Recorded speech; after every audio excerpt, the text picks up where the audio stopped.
علم کی پختگی اور اس کے ساتھ ساتھ سادگی، اس کا امتزاج آج ہمارے اندر موجود ہے۔ مولانا نجیب اللہ طارق صاحب امیر مرکزی جمعیت اہل حدیث، میں ان سے درخواست کرتا ہوں کہ وہ آج کے موضوع پر اظہار خیال فرمائیں۔ مولانا نجیب اللہ طارق صاحب۔ ان الحمد للہ یا ربی لک الحمد کما ینبغی لجلال وجہک ولعظیم سلطانک، نحمده ونستعینه ونستغفره ونؤمن به ونتوکل علیہ ونعوذ باللہ من شرور انفسنا ومن سیئات اعمالنا، من يهده الله فلا مضل له ومن يضلل فلا هادي له، واشهد ان لا اله الا الله واشهد ان محمدا عبده ورسوله، اما بعد ولا يجرمنكم شنآن قوم على الا تعدلوا اعدلوا هو اقرب للتقوى۔ کسی قوم کی دشمنی میں یہ نہ ہو کہ مسلمانوں اس کی دشمنی کرتے کرتے تم انصاف کو ہی چھوڑ دو، عدل کو چھوڑ دو۔ دشمن بھی سامنے ہو تو عدل کرو، کیونکہ عدل کے بغیر اس کائنات کا وجود ممکن نہیں۔ حضرات کرام، پاکستان کا مقدر قرآن و سنت کا عادلانہ نظام نہیں، پاکستان کا نہیں، پوری کائنات کا مقدر، پوری کائنات کا نہیں، زمین و آسمان کا مقدر عادلانہ نظام میں ہے۔ کیوں؟ میں آگے چل کے مختصر سی گفتگو کروں گا، لیکن پہلے میں وہ حدیث آپ کو سنانا چاہتا ہوں۔ نبی علیہ الصلوۃ والسلام نے عبداللہ بن رواحہ رضی اللہ تعالیٰ عنہ کو بھیجا، کہا جاؤ خیبر میں ہماری زمینیں ہیں مسلمانوں کی، اور وہاں کام یہودی کرتے ہیں، وہاں کے جا کے مسلمانوں کا حصہ لے کے آؤ۔ حضرت عبداللہ بن رواحہ رضی اللہ تعالیٰ عنہ وہاں گئے تو انہوں نے کھجوروں کا اندازہ لگایا کہ یہ کھجوریں درختوں کے اوپر لگی ہوئی تھی کہ اتنے من بن جائیں گی۔ کہا کہ اتنے من بنے گی، اتنا حصہ ہمارا بنتا ہے کہ تم اتنا حصہ ہمیں ہمارا دے دو۔ وہ یہودی کہنے لگے نہیں، تم نے کھجوروں کا اندازہ زیادہ لگایا ہے، اتنا اندازہ نہیں ہے۔ حضرت عبداللہ بن رواحہ کہنے لگے چلو اس طرح کرو کہ اگر میں نے وہ اندازہ غلط لگایا، اتنی کھجوریں تم مجھ سے لے لو اور مجھے یہ کھجوریں ساری دے دو۔ پھر یہودی پکار اٹھے، ھذا العدل الذی تقوم بہ السماء والارض، واقعتاً یہ وہ عدل ہے جس کی بنا پہ آسمان بھی قائم ہے اور زمین بھی قائم ہے۔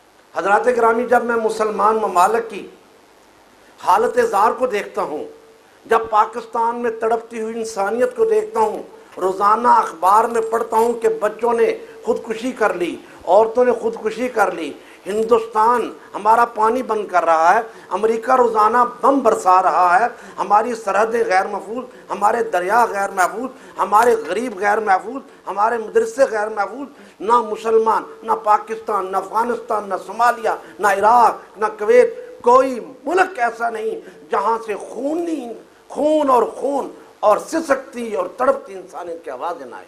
میں نے سوچا کہ سبب کیا ہے، مسلمانوں کی بربادی کا سبب کیا ہے۔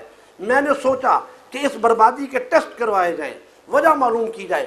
سب سے پہلے میں نے سوچا کہ شاید مسلمانوں کی تعداد تھوڑی ہے، اس وجہ سے ہم دنیا میں ذلیل ہیں۔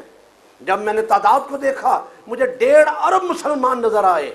میں نے کہا یہ وجہ بھی نہیں، تعداد بھی وجہ نہیں۔ پھر میں نے سوچا شاید مسلمانوں کی تعداد تو ہے لیکن ہمارے پاس حکومتیں نہیں ہیں۔ جب میں نے یہ دیکھا تو مجھے 58 ملک نظر آئے جن کے بڑے بڑے بادشاہ اور رؤسا نظر آئے۔ پھر میں نے سوچا شاید مسلمانوں کے پاس پیسے کی کمی ہو۔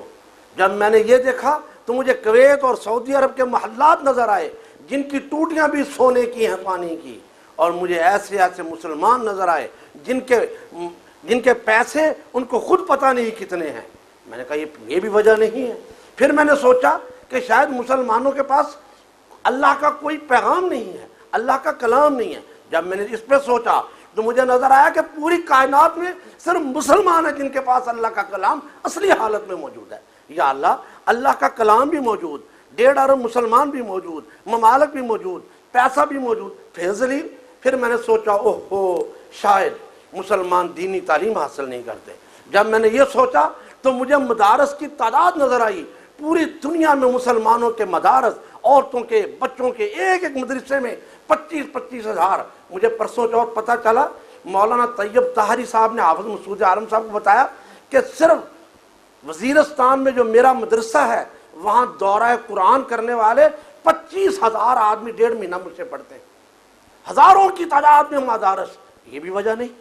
پھر میں نے سوچا کہ شاید ہمارا کوئی قبلہ و کعبہ نہیں، مجھے بیت اللہ نظر آیا، میں نے کہا بیت اللہ بھی ہمارے پاس ہے، اللہ کا کلام بھی ہمارے پاس ہے، پیسہ بھی ہمارے پاس ہے۔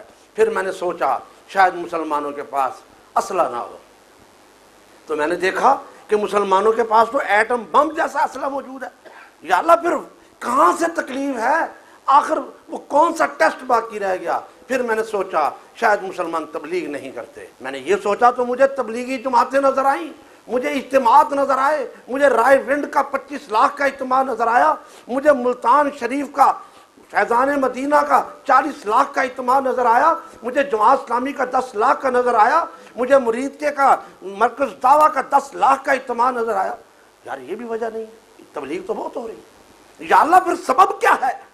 اللہ سبب کیا ہے؟ میں سبب ڈھونڈنا چاہتا تھا، مجھے مل نہیں رہا تھا۔ میں نے کہا شاید مسلمان قرآن نہیں پڑھتے۔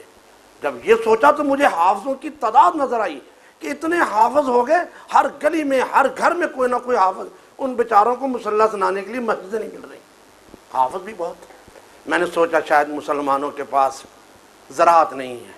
جب میں نے یہ سوچا تو دنیا کی سب سے بڑی زراعت مسلمانوں کے پاس، کپاس مسلمانوں کے پاس، پٹسن مسلمانوں کے پاس، چاول مسلمانوں کے پاس، دنیا کا سب سے بہترین پھل مسلمانوں کے پاس، دنیا کا پھل سستا ترین ہمارے پاس، دنیا کا بہترین چاول ہمارے پاس، دنیا کی بہترین پٹسن ہمارے پاس، دنیا کے سب سے بڑے بڑے سمندری جو اڈے ہیں وہ ہمارے پاس، دنیا کی سب سے اونچا محاذ جنگ مسلمانوں کے پاس۔ یا اللہ پھر کہاں وجہ کیا ہے؟ میں نے سوچا شاید مسلمان جہاد نہیں کرتے۔ جب یہ سوچا تو مجھے نوجوانوں کی لاشیں نظر آئیں، ہر جماعت نے اتنا جہاد کیا، جماعت الدعوہ نے کیا، حزب الانصار نے کیا، البدر نے کیا، تحریک المجاہدین نے کیا، حزب اللہ نے کیا، افغانستان میں کیا، کشمیر میں کیا، صومالیہ میں کیا، عراق میں کیا۔ یا اللہ جہاد بھی ہو رہا ہے، تبلیغ بھی ہو رہی ہے، قرآن بھی ہے، پیسے بھی ہیں، قوت بھی ہے، ایٹم بم بھی ہے، بیت اللہ بھی ہے، قرآن بھی ہے، ملک بھی ہیں۔ یا اللہ پھر ذلیل کیوں ہیں؟ بہت سوچا میں نے، پھر مجھے سمجھ آ گئی۔ میں نے کہا سب کچھ ہے، نہیں تو مسلمانوں کے پاس عدل اور انصاف نہیں ہے۔ نہ عدالتوں میں مسلمانوں کے بچے اٹھائے جا رہے ہیں، مولوی اٹھائے جا رہے ہیں۔ کون سا اسلامی ملک ہے جہاں لوگوں کو اٹھا کے جیلوں میں نہیں ڈالا جا رہا اور پتہ بھی نہیں چل رہا کدھر گئے؟ مجھے بتایا جائے ایک آدمی مجھے اٹھا لیں، وہاں سے ایجنسیاں مجھے اٹھا لیں اور وہاں سے جیل میں ڈال دیں، میری بچی رو رہی ہو، اس کی شادی کی تاریخ ہو، میرا بچہ رو رہا، وہ بتائیں ہمارا ابو کدھر گیا، کسی کو کچھ پتہ نہیں، بتائیں وہ خود کچھ نہیں بنے گا تو کیا بنے گا؟ بتائیں کیا کرے؟ جب میری لاش میرے گھر کے سامنے پہنچ جائے، نہ کسی کو پتا کہ مجھے کیوں قتل کیا گیا، بھی ای ذنب قتلت والی بات ہو جائے، بتائیں وہ خود کچھ نہیں بنے تو کیا بنے گا؟ صرف ایک وجہ ہے، نبی علیہ الصلوۃ والسلام جب خطبہ جمعہ ارشاد فرمایا کرتے تھے تو ایک حدیث ہر خطبے میں بیان کرتے تھے، نماز کی نہیں تھی۔ آپ ہر خطبے میں یہ نہیں کہتے تھے نماز پڑھو، آپ ہر خطبہ جمعہ میں یہ نہیں کہتے تھے کہ روزے رکھو، آپ ہر خطبے میں یہ نہیں کہتے تھے قرآن پڑھو، آپ ہر خطبے میں یہ نہیں کہتے تہجد پڑھو۔ صحابی فرماتے ہیں قلما خطبنا رسول اللہ الا قال فیہ لا دین لمن لا عہد لہ ولا ایمان لمن لا امانۃ لہ۔ حضور نے شاید ہی کوئی خطبہ دیا ہو جس میں یہ حدیث نہ پڑھی ہو، اس آدمی کا کوئی دین نہیں۔ اور حضرات گرامی یہ انصاف اوپر نہیں، نہ میری مسجد میں انصاف ہے، نہ میرے مدرسے میں، نہ مرکزی جمعیت میں، نہ میرے گھر میں انصاف کی بات ہے۔ میں تو چاہتا ہوں جو اپنی بہو کے لیے میرے گھر میں اور پیمانہ ہے، میری بیٹی کے لیے اور پیمانہ ہے۔ اگر میری بیٹی کا خامد ہمارے تھلے لگا ہو ہم بڑے خوش ہوتے ہیں، اور اگر ہمارا بیٹا سسرال کے تھلے لگا ہو ہمیں غصہ آتا جاتا ہے۔ نہیں کہ ہمارا ہر معاملے میں دوہرا معیار ہے، ہم سچ نہیں بولتے، ہم وعدہ کو پورا نہیں کرتے، نہ اوپر انصاف نہ نیچے انصاف۔ یہ کائنات انصاف کے اوپر کھڑی ہوگی۔ اگر انصاف نہیں ہوگا، جتنی چیزیں میں نے گنائی ہیں سب کچھ آپ کے پاس ہو، قرآن ہو، حدیث ہو، نماز ہو، حج ہو، مولوی ہو، قرآن ہو، تبلیغی جماعتیں ہوں، جو جہاد ہو، قطعاً مسلمانوں کے مسائل حل نہیں ہوں گے جب تک یہ والی چیز پاکستان کا مقدر نہیں، پوری دنیا کا مقدر، زمین کا مقدر، آسمان کا مقدر عادلانہ نظام میں ہے۔